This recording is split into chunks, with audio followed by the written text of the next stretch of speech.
Amém? Carta de Paulo aos irmãos de Filipos, ou conhecida como Filipenses. Capítulo 4, versículo 10, onde Paulo diz assim: Ora, muito me regozijei do Senhor, por finalmente reviver a vossa lembrança de mim, pois já vos tinhais lembrado, mas não tinhais tido oportunidade. Não digo isto como por necessidade, porque já aprendi a contentar-me com o que tenho. Olha o que diz o missionário Paulo aqui, presta atenção. Sem estar abatido e sem também ter abundância. Em toda maneira e todas as coisas estou instruído, tanto a ter fartura como a ter fome, tanto a ter abundância como a padecer necessidade. Posso todas as coisas naquele que me fortalece. Todavia, fizestes bem em tomar parte na minha aflição. E bem sabeis, ó Filipenses, que no princípio do Evangelho, quando parti para a Macedônia, nenhuma igreja comunicou comigo com respeito a dar e a receber, senão vós somente. Porque também, uma e outra vez, me mandastes o necessário a Tessalônica. Não que procure dádivas, mas procuro fruto que aumente a vossa conta. Mas bastante tenho recebido e tenho abundância. Cheio estou, depois que recebi de Epafrodito, que da vossa parte me foi enviado, como cheiro de suavidade e sacrifício agradável e aprazível a Deus. O meu Deus, segundo as suas riquezas, suprirá todas as vossas necessidades em glória por Cristo Jesus. Quantos podem dizer amém? Amém. Glória a Deus. Aleluia. Meus irmãos, Paulo está tratando de um assunto também importante na obra de Deus. Paulo está falando aqui acerca de uma oferta missionária que ele recebeu da igreja de Filipos. Na verdade, esta carta de Paulo é uma carta de gratidão, é uma carta de agradecimento, onde ele abre o coração para demonstrar à igreja de Filipenses a gratidão que ele tinha por ela, pelo fato de a igreja de Filipenses ter por muitas vezes suprido a necessidade deste guerreiro, deste evangelista, deste apóstolo e deste missionário chamado Paulo, o maior plantador de igrejas que esse mundo já conheceu. Missionário Paulo, que incansavelmente divulgou o evangelho, principalmente aonde ele não havia sido anunciado ainda. A igreja de Filipenses, que ficava na cidade de Filipos, que era uma cidade antiga da província romana da Macedônia, lugar onde Paulo, ele durante a sua segunda viagem missionária com Timóteo e Silas, a Bíblia nos mostra que ele foi até esta cidade depois de ele ter tido uma revelação em sonhos. Quando ele pensava em ir para um lugar, o Senhor não permitiu e deu a ele uma revelação de noite, onde numa visão apareceu para ele um moço da Macedônia que dizia: passa a Macedônia e ajuda-nos. Paulo entendeu que o próprio Deus estava mudando o seu roteiro, que Deus tinha algo para fazer em outro lugar. E Paulo obedeceu a voz do Senhor e rapidamente partiu para aquela região. Quando Paulo chega justamente na cidade de Filipos, ele encontra um grupo de mulheres, ali ele anuncia a Cristo, ele fala de Jesus, ele prega o Evangelho, e ali algumas mulheres se convertem ao Senhor Jesus. Inclusive entre elas uma moça chamada Lídia, vendedora de púrpura, que o recebe em sua casa juntamente com seu esposo, e Paulo fica ali. E a partir daquele momento Paulo começa então a ganhar muitas almas para Jesus.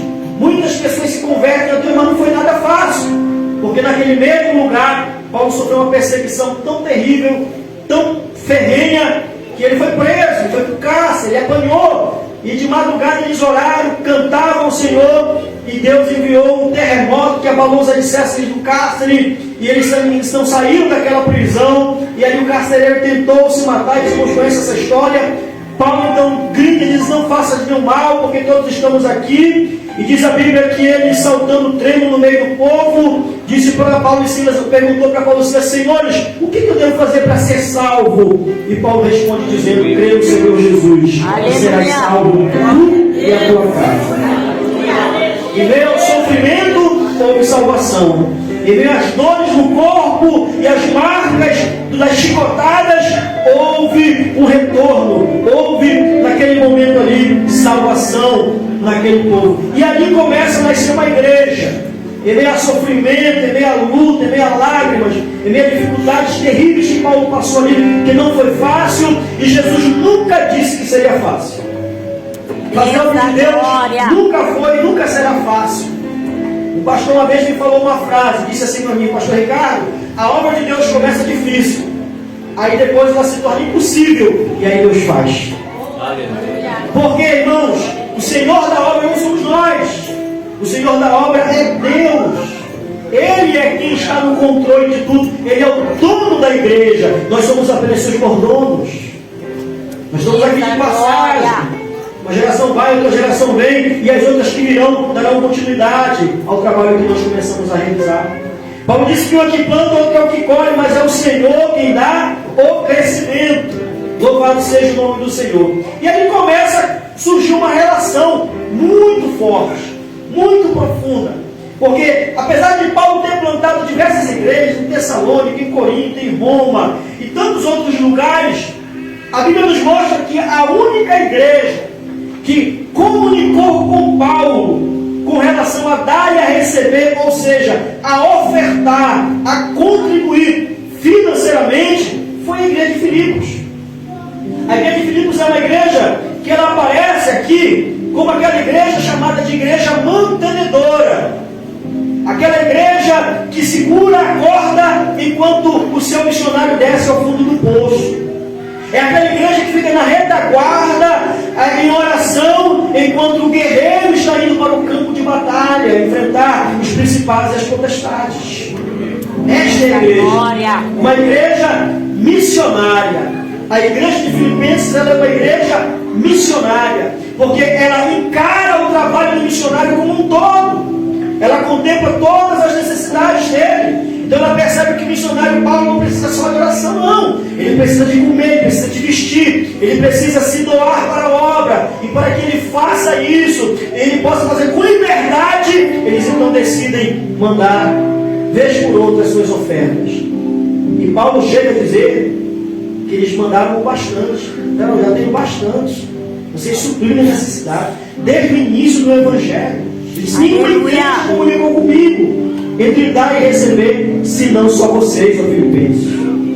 E eu tenho bastante tenho recebido, depois que eu recebi de Epafrodito, que foi enviado da parte de vocês como sacrifício aprazível e agradável a Deus.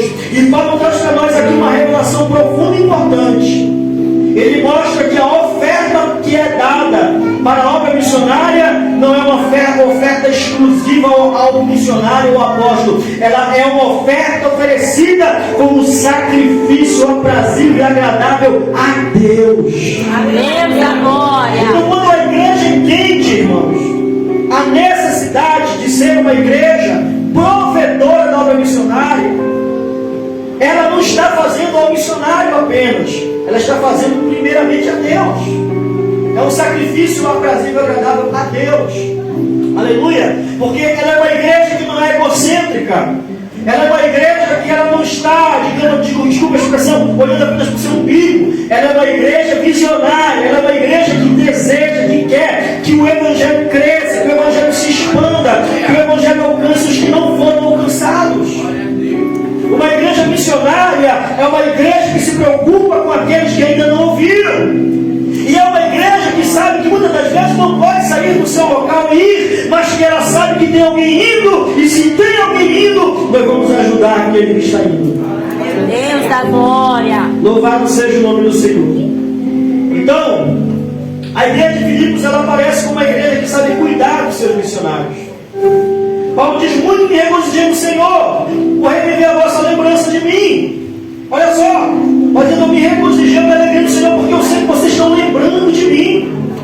Vocês lembraram de mim. E eu quero trazer à tona uma realidade que parece ser muito pesada. Eu sei que há missionários que às vezes evitam de falar essas coisas na igreja, mas nós não podemos deixar de falar. Infelizmente, meus irmãos, existem missionários. Eu quero ser porta-voz nessa noite para falar uma realidade, que são muitas das vezes enviados para o campo missionário.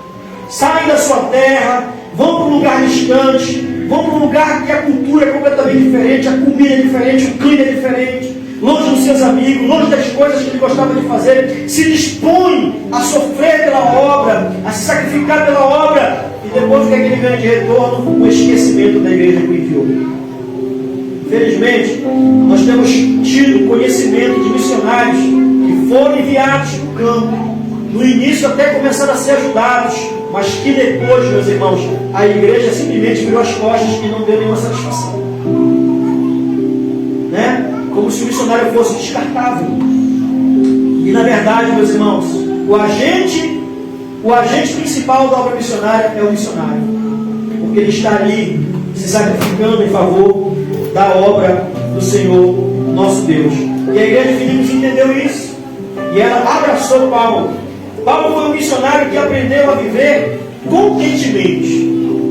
Toda pessoa que é chamada para a obra, ela tem que aprender a viver contentemente. Porque campo missionário, meus irmãos, não é mamão com açúcar não, viu? Campo missionário, pastor, é lugar de Deus provar a nossa fé. Porque tem dias que você tem, e tem dias que você não tem nada. Essa é uma realidade. Deixa eu contar um testemunho para vocês aqui. Há 2 anos atrás, nós decidimos começar a participar do Ano Novo na área indígena. Eu cheguei com a minha esposa e falei assim, olha, eu não vou mais participar de Ano Novo aqui na cidade. Eu vou passar na área indígena, porque lá está a nossa igreja. Lá estão os nossos irmãos, lá estão os nossos filhos na fé.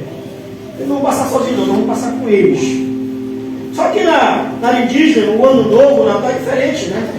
Aqui a gente monta aquela mesa farta, né, pastor? Aqui tem bacalhau no Rio de Janeiro, eu gostei desse negócio de bacalhau, gostoso, assim.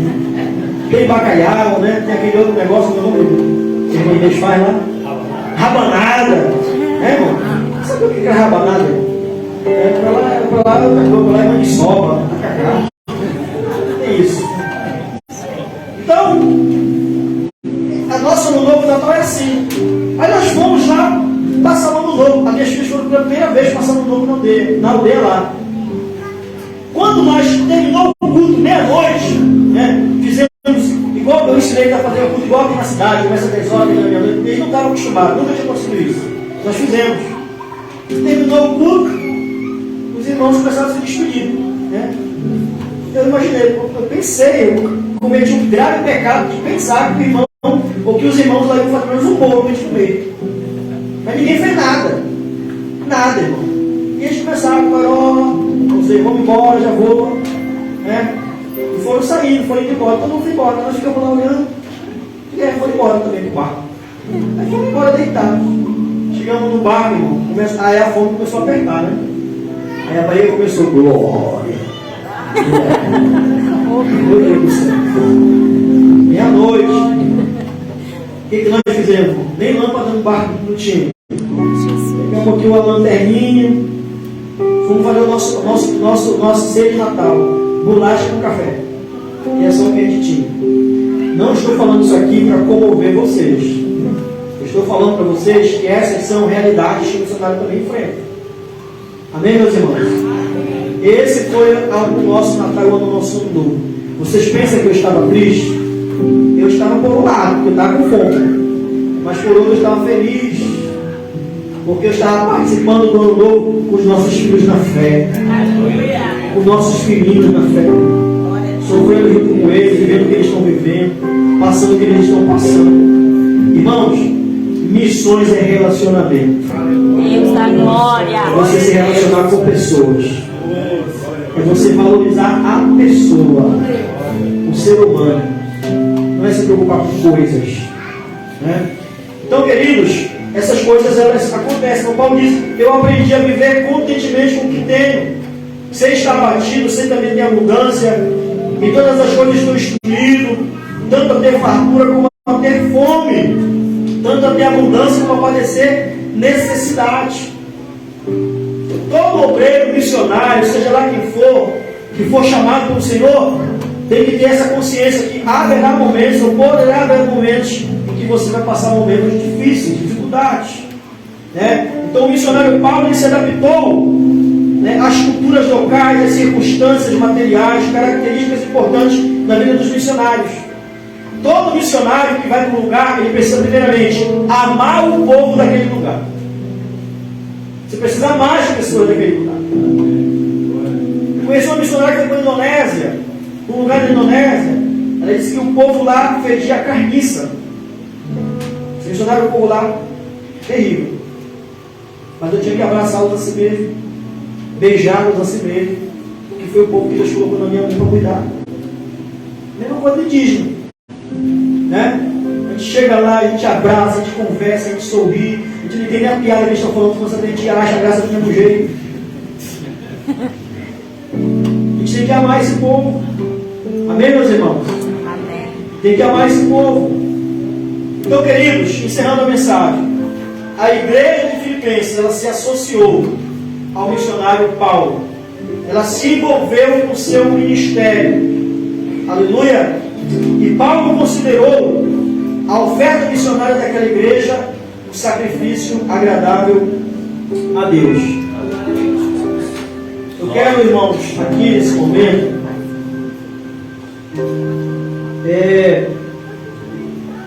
parabenizar com honra, pastor, a sua nobre atitude. Eu lhe confesso que eu já fui em muitas igrejas pregar. E em muitas delas é muito raro o pastor dizer: pastor, pregue primeiro, ele fale primeiro e depois a gente tira a oferta. É muito raro isso acontecer, né? E o pastor fez questão de, nessa noite, levantar uma oferta missionária. Então eu quero louvar a Deus pela sua vida por isso, viu, pastor? Porque de fato, realmente, isso sim é bem rápido de se ver, né? Essa importância de fato com relação a esse tema. Amém? Queridos irmãos, eu quero agradecer a oportunidade, amém? Que vocês nos deram. Foi uma alegria muito grande vir aqui conhecê-los. Terei o maior prazer de vir outro dia. Não vou vir para pregar, não, vou vir para comer. Né? A gente comer junto, né, pastor? Conversar, eu gosto disso, sabe? Né? Vou trazer sarrai. Como? Eles vão estar curando para saber o que é sarrai, né? Não tem que falar, né? Irmão, sarrai é uma comida, como é que eu posso dizer assim, tradicional do indígena, saberê. É formiga. Formiga. Só que é uma formiga diferente. Tá? É uma formiga que tem gosto de cravinho da Índia.